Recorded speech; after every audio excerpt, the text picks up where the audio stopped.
Wow! Some people dream of good things. Very few people stay away and do them. Hello and welcome. My name's Nick and this is That British Homestead. Today I'm going to show you how I'm going to be sowing some of my winter vegetables. Although it's just July, very end of July though, I'm going to start my winter veg so that I have some sort of harvest all year round. Okay, so first of all, I'm going to be going with some more Swedes called Best of All. So these will be overwintering nicely. Probably going to get a harvest of these in March of next year. So it's really important to make sure that we have that sort of consistent harvest. So these are a little bit old, these seeds, so I'm going to go ahead and put quite a few down, as you can see. And my Swede that I've already planted this year is in the process of being harvested. So it's going to be nice to have something over the winter. Remember that Swede really does store well, so it is a great one to have a whole load of because we can always store it, especially over winter. I do like a Swede, like even baby Swede is really nice. So what I'll do is I'll water them super well, but always label everything.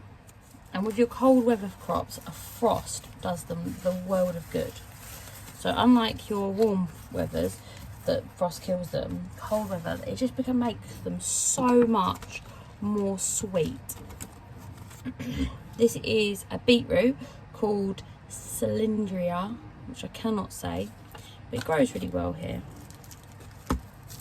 So the seeds kind of look like this. It's a bit like the Swiss chard, and you kind of get a double harvest on this because you get a harvest of the leaves, which are fantastic, and you get a harvest of the root.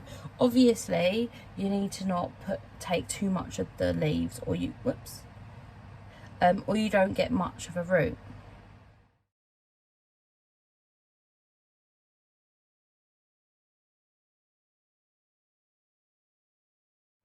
So you have to think about how much room you have. But if you're like in the UK, we have what I like to think of as 4 growing seasons. You've got your spring, you've got obviously summer is the most popular one that people go on about, autumn obviously, and then you have your winter garden as well that you have to think about. Autumn for me is like the finishing off, and then it's the clearing in autumn. It's got a lot to clear. Always label everything. Right, remember that not all cabbages are made equally, so you do have to check the back of your packet if you're unsure of whether you should be planting the cabbage now or before. Lots of cabbages, like my sequoia cabbage, which I also can't say, it's my favourite cabbage. I probably showed you in the last put-in tour, but it is absolutely amazing. And basically, it's got crinkly leaves. I love a crinkly leaf. But this one we are growing today, is here. It's called Winter Special, sorry. So you only want a little dimple for the seed. I'm going to sow 2 to 1. Once again, I actually can't remember buying these. Oh, it says 2022.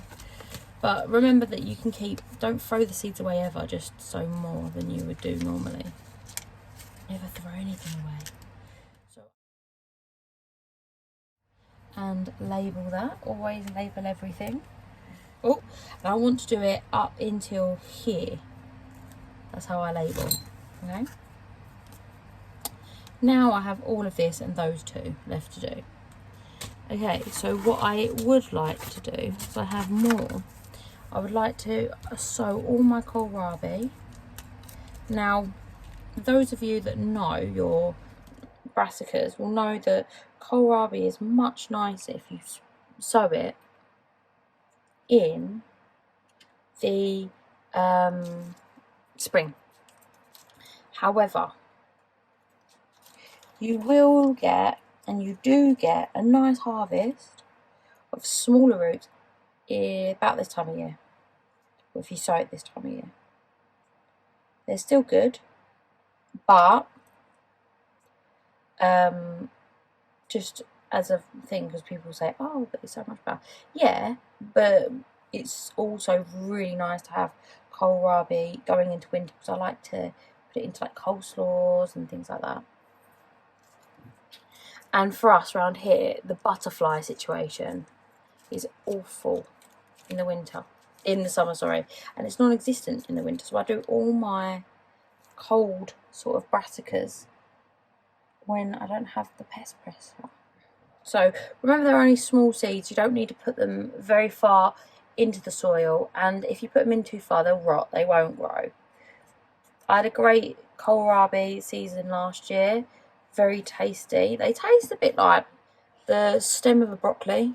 Don't forget to like and subscribe. If you have any questions or to say anything, please just say it in the comment below.